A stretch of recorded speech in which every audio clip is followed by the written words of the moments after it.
Hi guys, Aaron from Push Square here, and I'm here with our review of Deathloop on PlayStation 5. This review was originally written by the fantastic Liam Croft over on the Push Square website and was adapted for video by me. Anyways, without further ado, it's time to set your clocks. Let's finally loop into Arkane's latest first-person adventure.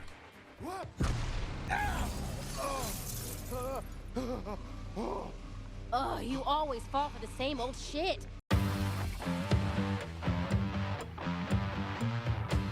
For as much as Deathloop presents itself as a complex game, asking you to work out how to break a time loop upon the island of Blackreef, it's actually a somewhat simple one.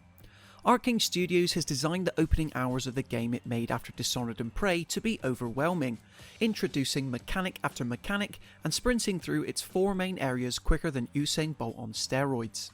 It's a lot to take in at first, and you'll likely fear that working out how to escape the rock will be just as much of an uphill battle, but it won't be. Deathloop will always be there to hold your hand. Objective markers clearly signpost where to head next, quest lines make light work of tracking overall progress, and menus map what stage the time loop is at. It's attentive to your needs to an almost surprising degree, providing information by the bucket load. The solution to this Groundhog Day conundrum is the same for everyone, but what gets you there represents a leap forward for the developer. Never before has it seemed more confident in its craft. In fact, so self-assured is the team that it has explained the game's setup ad nauseum in pre-release trailers. Colt Van is trapped in a time loop that repeats the same day over and over again on the island of Blackreef, and to break it, he must kill 8 targets, known in-game as visionaries, within a single 24-hour stretch. The leaders just so happen to be celebrating their achievements on the day chosen to repeat itself, and Colt is the party pooper. Once the game opens up, you're free to visit 4 different parts of the island at various times of the day: morning, noon, afternoon and evening. The 8 visionaries can only be reached at certain points in specific locations though, many of which double up, so you have to pick and choose your battles. And since you can't be in 2 places at once, the day starts over again. The early game largely revolves around learning how to kill a handful of targets in isolation, but if you're to actually eliminate them all within a single loop and thus escape the island, a different approach is required. Here's where you begin to learn more about the visionaries and their backstories. What are they doing on the island, and how can they be manipulated into meeting up with the others so Colt can save time? You'd expect Deathloop to leave you to your own devices at this point, freely exploring the island to work out what makes the targets tick. However, it does anything but. The game tightly guides you through this process, sharing linear pathways to having targets meet up with one another or join the party that concludes the night. There's not a lot of freedom to it, to the point where Deathloop may not be exactly what you thought it was. Another expectation that may need readjusting is that the game isn't exactly a roguelike. All of the information you gather and progress made through the quests is retained at the start of a new loop, and you can get right back to whatever point in the day you need to simply by fast forwarding time back at the base. What you may lose access to are the weapons, powers and perks collected during a loop, but there's even a system in place to help prevent that. Residium, picked up off the dead bodies of visionaries and spread throughout all 4 of the maps, can be spent to infuse all your gear, making it a permanent part of your arsenal for future loops. It's going to feel familiar in parts then. We could take the reductive route and describe Deathloop as Hitman meets Dishonored meets Returnal meets Outer Wild meets Dark Souls. Oh yes, rest assured here, there's plenty of features pulled from Software's locker. However, to do so would ignore what really makes the title work. It's a fantastic experience largely thanks to the wonderful experimental gameplay loop. While Arkane Studios' Dishonored series had room for chaos, it was always designed around stealth.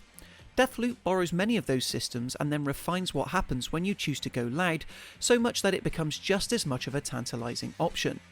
Fast-paced and explosive gunplay means there's no need to save scum, not that you could anyway due to the lack of manual saving, turning those moments when you're spotted into an opportunity to show off Colt's firepower and prowess.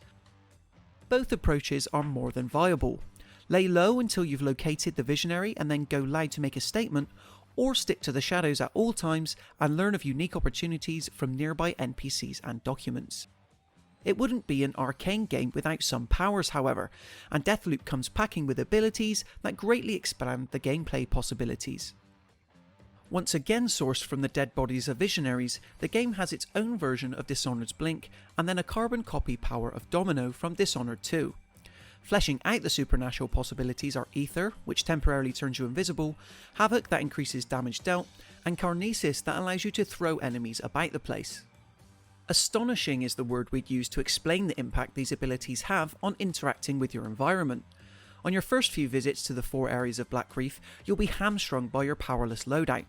Enemies will have to be largely avoided and the location scanned for points of exit to keep your lives intact, of which you have just 3 before the whole loop starts over again.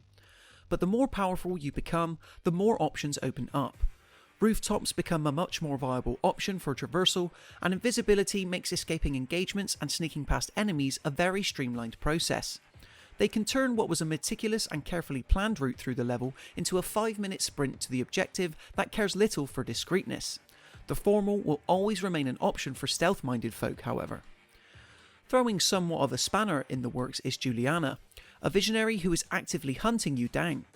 Controlled either by the AI or another real-life player who selects Protect the Loop from the main menu, her job is to do exactly that, prevent Cole from breaking the time loop Black Reef is currently stuck in. Much like the protagonist, she retains her memories and knowledge across loops, making her a constant threat throughout this roughly 12 to 15 hour campaign. With her on your tail, Deathloop is pushed even further into that experimental territory. The game is about knowing when to take things slow and stick to the shadows, but also learning when is the right time to go loud and get the hell out of there by any means necessary. Arkane Studios is now at a point where it can fairly balance both styles, making for a sublime experience that allows you to mix and match your approach seamlessly. Holding all this together is the story of Colt, Juliana, and of course the island of Black Reef itself. The revelations behind the time loop and everything going on are somewhat interesting, but the main driving force is the 2 main characters. Colt and Juliana just love to banter and argue over the radio, explaining how they're going to kill one another and exploring their personality and backstory. It's funny and consistently touching, particularly in the latter hours of the narrative. The other visionaries also have their own stories to tell, but they're more so explored through collectibles, voice recordings, and files rather than face-to-face dialogue. As such, nothing else can quite touch the charismatic duo at the heart of this plot.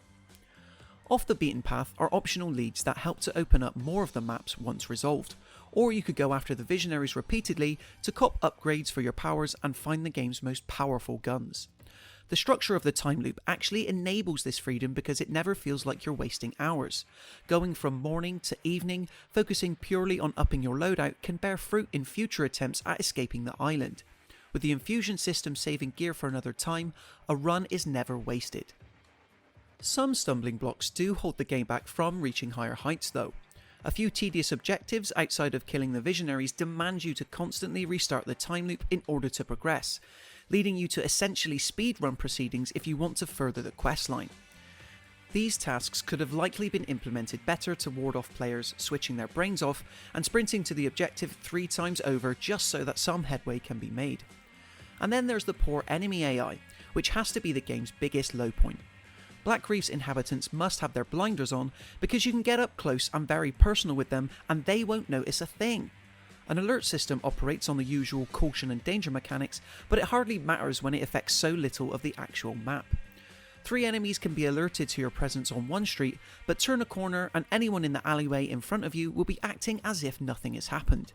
That is despite all the shouting and gunfire.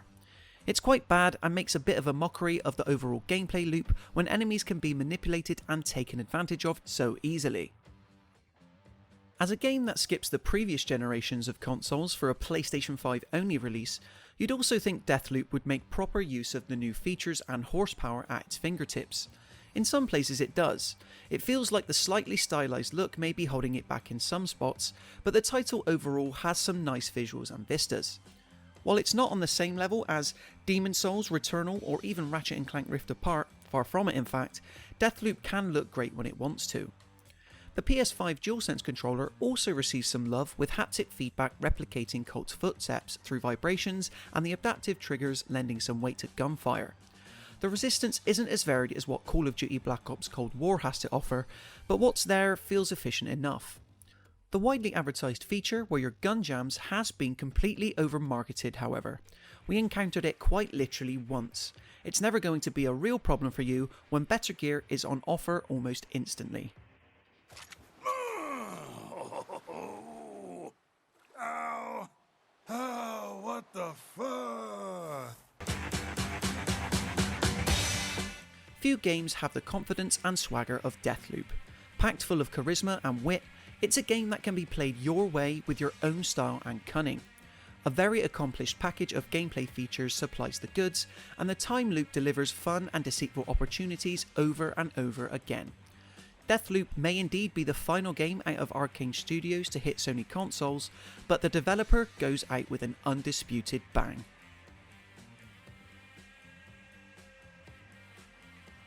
And that just about sums up our overall thoughts on Deathloop.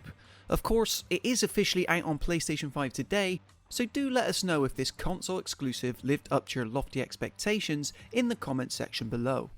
Then, if you enjoyed this video, be sure to leave a like and consider subscribing to Push Square for even more things PlayStation. Until then, I'll see you in the next one.